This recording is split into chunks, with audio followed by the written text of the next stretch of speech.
সংস্কারের একটি গুরুত্বপূর্ণ অংশ হলো নির্বাচন।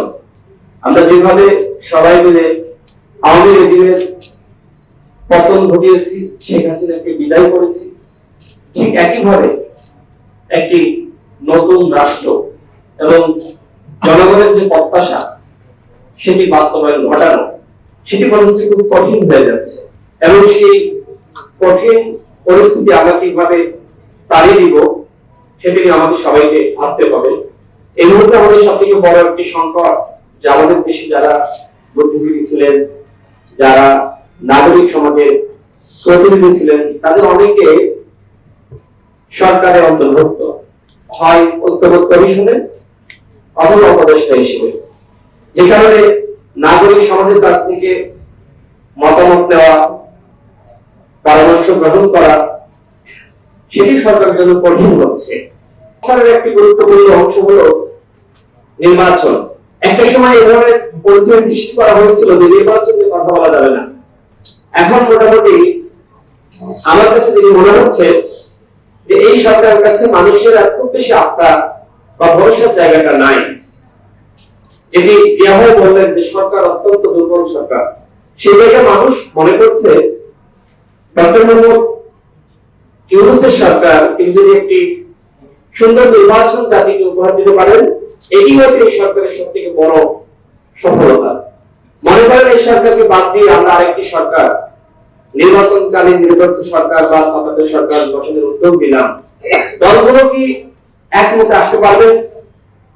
সেই বাস্তবতা আছে এই মুহূর্তে নাই।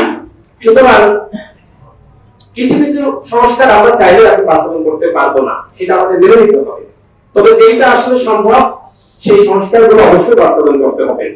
সংবিধানের যে বিষয়টা বলি, সংবিধান যদি এই সরকার শপথ নেওয়ার আগে স্থগিত বা বাতিল করত, সেক্ষেত্রে সংবিধানকে যে প্রশ্ন এখন সামনে আসছে যে গণভোট বা নতুন সংবিধান, এই সংকট আসলে সৃষ্টি হতো না।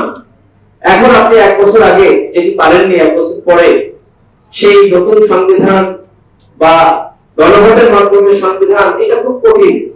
তারপরে যদি সম্ভব হয় আমার আপত্তি নাই, কিন্তু এক বছর আগে যেটা আসলে আমাদের মাথায় ছিল না, এক বছর পরে এসে আমরা মোটামুটি সবাই অনেকে বলছি যে গণভোটের মাধ্যমে নতুন সংবিধান এবং সেকেন্ড রিপাবলিক, এটা এই মুহূর্তে খুব কঠিন হয়ে যাচ্ছে। শুরুতে সম্ভবপর ছিল, কিন্তু দীর্ঘ সময় শেষ হয়ে যাওয়ার কারণে এটি এই মুহূর্তে কতটুকু বাস্তবসম্মত সেটি আমাদের সবাইকে ভেবে দেখা দরকার।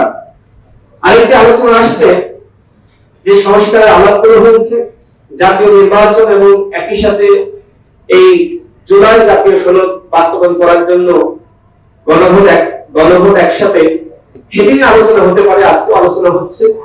আমি আশাবাদী যেহেতু নির্বাচন ঘনিয়ে আসছে, সুতরাং আমাদের যে কোনো ভাবে একমতে আসতেই হবে।